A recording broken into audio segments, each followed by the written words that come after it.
Said.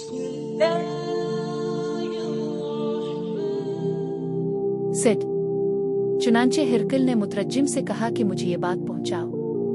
मैंने तुमसे इसके नसब के बारे में पूछा तो तुमने कहा कि वो तुम्हारे दरमियान बड़े आली नसब है, और हकीकत यह है कि तमाम रसूल अपनी कौम के मुअज़्ज़ज़ खानदानों में ही भेजे जाते हैं। मैंने तुमसे पूछा कि क्या तुम में से किसी ने इससे पहले ऐसी बात कही थी? तुमने कहा नहीं। अगर तुम हाँ कहते तो मैं समझता कि वो भी किसी पहले कहने वाले की पैरवी कर रहा है।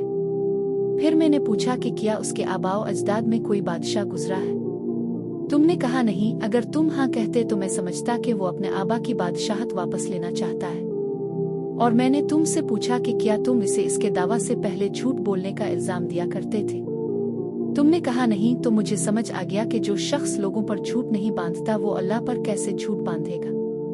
फिर मैंने पूछा कि क्या बड़े लोग उसकी पैरवी करते हैं या कमजोर?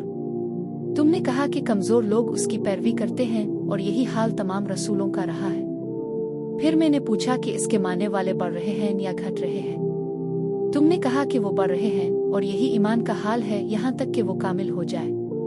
फिर मैंने पूछा कि क्या उन्हें से कोई ऐसा भी है जो इसका दीन कबूल करने के बाद इससे नाखुश होकर वापस पलट गया हो? तुमने कहा नहीं, और यही ईमान की हकीकत है कि जब इसकी लज्जत दिलों में रीछ बस जाती है तो कोई इससे बेजार नहीं होता। फिर मैंने पूछा कि क्या वो बदअहदी करता है? तुमने कहा नहीं, और रसूल कभी बदअहदी नहीं करते। फिर मैंने पूछा कि वो तुम्हें किस चीज का हुक्म देता है? तुमने कहा कि वो हमें हुक्म देता है कि हम सिर्फ अल्लाह की इबादत करें और उसके साथ किसी को शरीक न ठहराएं, और हमें बुतों की पूजा से रोकता है, और हमें नमाज पढ़ने, सच बोलने और पाकदामन रहने का हुक्म देता है। बस अगर तुम्हारी ये बात सच्ची है तो वो अनकरीब इस जगह का मालिक बनेगा जहां आज मेरे कदम है। मैं जानता था कि वो आने वाले हैं, मगर ये ना समझा था कि वो तुम में से होंगे, और अगर मैं इस तक पहुंचने की कुदरत पाता तो जरूर इससे मुलाकात के लिए सफर करता, और अगर मैं इसके पास होता तो यकीनन इसके कदम धोता। फिर हिरकल ने रसूल अल्लाह सल्लल्लाहु अलैहि वसल्लम का वो खत मंगवाया जो था कल्बी के जरिए बसर के हाथ